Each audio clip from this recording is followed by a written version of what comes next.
Hey guys, welcome to the teachers YouTube channel.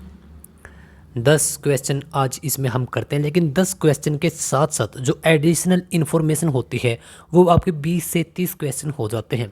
10 या 12 minute में कर लेंगे। देखिए, यह वीडियो स्पेशली, यह क्लास स्पेशली हम HTET के रिगार्डिंग बना रहे हैं। अगर आप हरियाणा CET की तैयारी कर रहे हो या फिर आप बाद में इस वीडियो को देखते हो, तब भी आपको उतनी ही हेल्प मिलेगी जितना कि अब। बिल्कुल सभी PDF नोट्स, सभी वीडियो बिल्कुल आप फ्री में ले सकते हो। कहाँ से? टेलीग्राम से। टेलीग्राम अगर अभी तक आपने ज्वाइन नहीं किया है तो आप ज्वाइन कर सकते हैं। तो चलिए फटाफट से वीडियो स्टार्ट कर लेते हैं।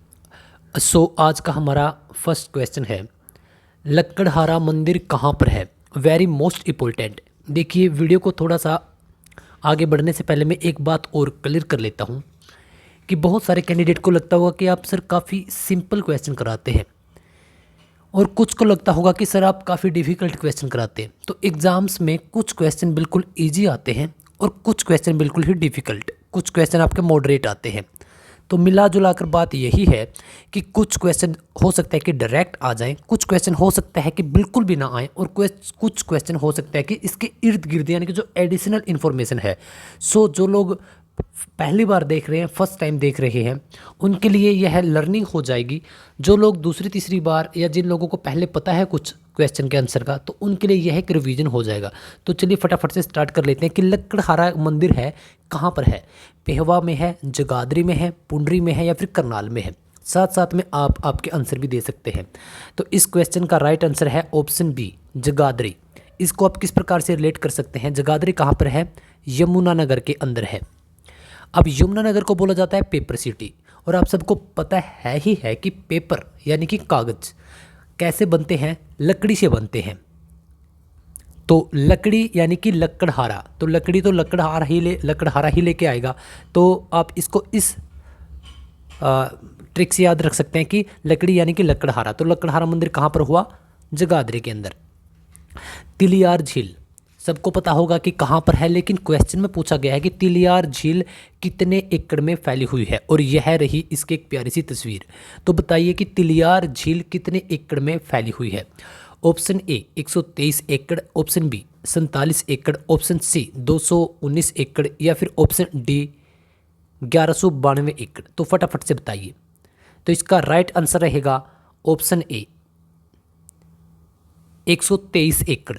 जी हाँ, 123 एकड़ के अंदर फैली हुई है तिलियार झील, और ये है कहाँ पर? रोहतक के अंदर है।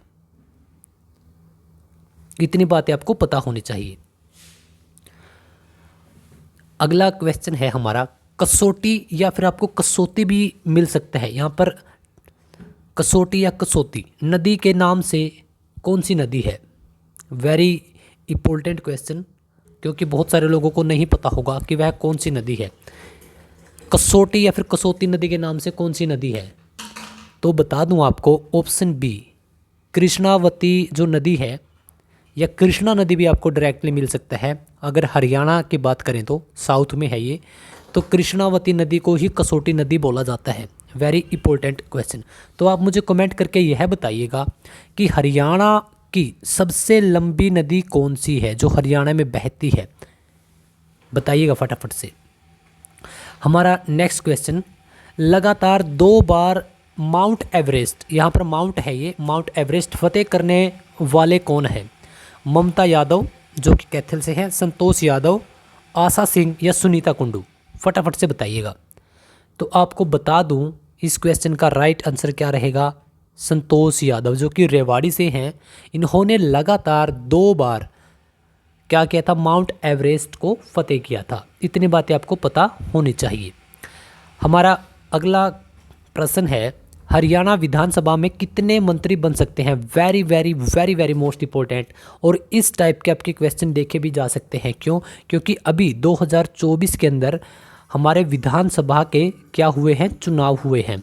तो इस टाइप के भी क्वेश्चन आपके, या फिर किसी भी जो अभी मंत्री बने हैं तो उनका विभाग पूछा जा सकता है। अगर आप बोलोगे कि सर जो अभी सभी पूरा पूरा जो एक मंत्रिमंडल बना है हरियाणा के अंदर, आप उसके ऊपर एक अलग से स्पेशली लेक्चर बनाइए, तो उसको भी मैं बिल्कुल अलग से तैयार करके विद फ़ोटो, जितने भी मंत्री बने हैं उनके फ़ोटो और अच्छे तरीके से पूरा डिटेल के साथ उसकी PDF में आपके टेलीग्राम पे भी प्रोवाइड करवा दूंगा और एक अच्छा सा लेक्चर भी तैयार कर दूंगा। लेकिन अगर आप कमेंट करेंगे तो, अगर आप कमेंट नहीं करेंगे तब मुझे लगेगा कि शायद आपने कहीं और से प्रिपेयर कर लिया, तो मुझे ज़रूरत नहीं है।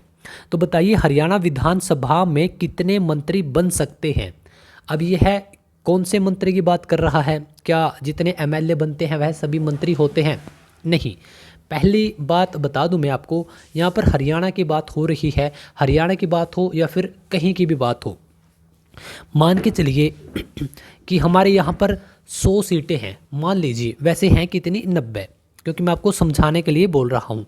मान लीजिए कि 100 सीटें हैं, तो 100 का 15% कितना हुआ? 15। तो 15 मंत्री बन सकते हैं, यानी कि किसी भी राज्य की जितनी कुल सीटें होती हैं उसका 15% ही मंत्री बन सकते हैं। अब यहाँ पर है हमारी 90 सीटें, अगर हम 90 का 15% निकालते हैं तो कितना हो जाता है? 1 2 2 3 9 या 27, 27/2 13.5। तो 13.5 तो बन नहीं सकते, क्योंकि मंत्री कौन बनेगा? मंत्री तो व्यक्ति ही बनेगा। तो व्यक्ति 13.5 व्यक्ति किस प्रकार से मंत्री बन सकते हैं? या तो 13 बनेंगे या फिर 14 बनेंगे। तो इस वजह से ऑप्शन बी के साथ हम लोग जाएंगे, तो क्या हो जाएगा? Option B is the right answer. तो हरियाणा में 14 मंत्री बन सकते हैं विधानसभा के अंदर। आपको इतनी बातें पता होनी चाहिए। और एक कानून लेके आया गया था 2003 के अंदर, 91वां संविधान संशोधन किया गया था। तो उसमें क्या बोला गया था 2003 के अंदर? यही बोला गया था कि किसी भी विधानसभा की जितनी भी सीटें होंगी तो उसका कुल कितने मंत्री बन सकते हैं? कुल सीटों का 15%। इतनी बातें आपको पता होनी चाहिए। देखिए गाय की औसतन आयु कितनी होती है? वैसे एचटेट में इस टाइप के क्वेश्चन बहुत रेयर आते हैं, लेकिन PDF में अब आ ही गया है, तो आप इसको भी याद कर लीजिएगा, क्योंकि बहुत सारे बच्चे CET की भी तैयारी कर रहे होंगे। तो गाय की औसतन आयु 16 से 20 वर्ष होती है, जो कि ऑप्शन ए में है। तो 16 से 20 वर्ष आपको पता होनी चाहिए। देखिए अल्ताफ़ हुसैन आली को शमसूल उलेमा की उपाधि कब दी गई? Very very most important. एक हाली पुरस्कार भी दिया जाता है, जो कि हमने पिछली वीडियो में किया था। और यह किस क्षेत्र में दिया जाता है? उर्दू क्षेत्र में दिया जाता है। तो बताइए आप कि जो इनको एक उपाधि दी गई थी शमसूल उलेमा, वेरी वेरी मोस्ट इम्पोर्टेंट। अच्छा, ये हरियाणा जीके में क्यों आ सकता है? क्योंकि ये हरियाणा से ही थे। कहाँ से थे ये? पानीपत से। ठीक है। और उर्दू में इन्होंने अपना पूरा जीवन व्यतीत किया है उर्दू के लिए, और इसी वजह से उर्दू में ही पुरस्कार दिया जाता है अल्ताफ़ हुसैन हाली। तो उनको एक शमसूल उलेमा उपाधि दी गई थी। तो बताइएगा आप कब दी गई थी? तो option B is the right answer. 1904 के अंदर सरकार के द्वारा। तो इनको क्या किया गया था? अल्ताफ़ हुसैन अली को शमसूल उलेमा उपाधि दी गई थी। कौन सी सरकार? अंग्रेजी सरकार। सीधी सी बात है कि तब तो अंग्रेज़ों का ही शासन था। एक आसान सा क्वेश्चन भी है, महाभारत का युद्ध कितने दिन चला? 18, 20, 17 या फिर 22? ऑप्शन ए के साथ हम जाएंगे 18। वेरी वेरी मोस्ट इम्पोर्टेंट, क्योंकि हो सकता है कि हम बिल्कुल टफ क्वेश्चन करके चले जाएं और बिल्कुल इजी क्वेश्चन हम ना करके जाएं। किस वर्ष हरियाणा का श्रवण काल कहा जाता है, या किस वर्ष को हरियाणा का श्रवण काल कहा जाता है? 1947 को, 66 को, 1328 को या फिर 1708 को? तो बहुत सारे कैंडिडेट यहाँ पर 1966 कर देते हैं। क्यों? क्योंकि यही बोलते हैं कि सर 1966 में हम अलग हुए थे, तो इस वजह से श्रवण काल। नहीं, इसका ऑप्शन रहेगा ऑप्शन बी। 1328 को हरियाणा का श्रवण काल कहा जाता है। जैसे कि हमारा इतिहास रहा है, हिस्ट्री की बात अगर हम करते हैं, तो जो गुप्त हुए हैं, गुप्त काल, तो गुप्त काल को भी क्या कहा जाता है? श्रवण काल कहा जाता है। इतनी बातें आपको पता होनी चाहिए। आई थिंक आज की वीडियो हमारी कंप्लीट हो चुकी है। आज की वीडियो में इतना ही, क्योंकि 10 क्वेश्चन हम करते हैं और 10 के 10 क्वेश्चन हमने कर लिए हैं। देखिए, यह एक हमने सीरीज चला रखी है स्पेशली हरियाणा जीके की, और इस हरियाणा जीके में हम क्या करते हैं, हर एक दिन 10 क्वेश्चन आपको सीधा सीधा करवाते हैं और उसके साथ कुछ एडिशनल क्वेश्चन भी हो जाते हैं। तो 20 से 30 क्वेश्चन हो जाते हैं हमारे लगभग 10 से 15 मिनट में। क्योंकि आपके लगातार कमेंट आ रहे हैं कि जो सर आपने ये सीरीज़ चला रखी है प्लीज़ इसको कंटिन्यू रखिएगा। तो जी हाँ, इस सीरीज को हम कंटिन्यू रखेंगे। सेकंड, एसएसटी के लिए आपकी क्वेरीज आए थे कि सर एसएसटी के लिए आप एक सीरीज चला दीजिए। तो एसएसटी की हमारी 3 वीडियोज आ चुकी हैं और एसएसटी की हमारी लगातार वीडियोज आती ही रहेंगी। हाँ, एसएसटी का हम कम समय में और आपके ज़्यादा क्वेश्चन करवा देते हैं। जैसे कि एक वीडियो में 80 क्वेश्चन करवाए थे तो एक वीडियो में 30 क्वेश्चन करवाए थे। तो इस प्रकार से हम, क्योंकि वो वन लाइनर होते हैं, इसमें हरियाणा जीके में मैं थोड़ा आपको एक्सप्लेन कर देता हूँ। उसमें क्योंकि टाइम कम है, हाँ, उसमें जो काफ़ी इंपॉर्टेंट क्वेश्चन होते हैं उसको मैं अलग से बता भी देता हूँ। जस्ट हमारा मोटिव इतना ही रहता है कि आप रिवीजन कर पाओ, है ना, कि आप रिवीजन कर पाओ। जस्ट हमारा यूट्यूब चैनल या फिर अगर आपको क्लासेज लेनी है, क्योंकि क्लासेज अगर आप अब यहाँ से लोगे तो शायद आपको ज़्यादा टाइम लग जाएगा। तो आप इन वीडियोज़ को किस पर्सपेक्टिव से देख सकते हैं, जस्ट आपके रिवीजन के लिए आप देख सकते हो कि आपको कितना आता है, कि शायद अगर यहाँ से कोई 1 2 4 5 हमारे मार्क्स बढ़ते हैं तो दिक्कत ही क्या है। तो चलिए, आप जिस भी एग्ज़ाम की तैयारी कर रहे हैं आपको best of luck, best wishes. और जाते जाते मैं आपको यही कहूँगा कि द टीचर्स जो यूट्यूब चैनल है, अगर अभी तक आपने उसको सब्सक्राइब नहीं किया है तो सब्सक्राइब कर लीजिएगा। और हाँ, इस वीडियो को आप लाइक ज़रूर कर दीजिएगा, क्योंकि आपके एक लाइक से हमें मोटिवेशन मिलता है कि हाँ, हम बिल्कुल सही रास्ते पर हैं।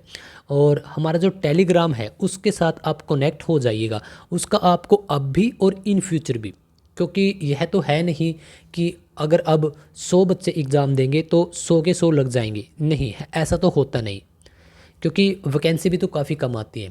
तो इन फ्यूचर शायद कोई फर्स्ट टाइम देख रहा हो इस वीडियो को या फिर इस यूट्यूब चैनल को, या फिर कोई सेकंड थर्ड टाइम आया हो, तो मैं इसी वजह से आपको बोल रहा हूँ कि द टीचर्स के नाम से हमारा टेलीग्राम है और द टीचर्स के ही नाम से हमारा यूट्यूब चैनल है और द टीचर्स के ही नाम से हमारा इंस्टाग्राम है। तो आप हर जगह कनेक्ट हो सकते हैं, आप डायरेक्ट मैसेज कमेंट हम तक पहुंचा सकते हैं। जो भी आपकी क्वेरीज होती है, जो भी आपके क्वेश्चंस होते हैं, हम उनको देखते भी हैं और टाइम के हिसाब से उनके ऊपर एक्ट भी करते हैं। सो आपको again best of luck, best wishes. आप पढ़ते रहिए।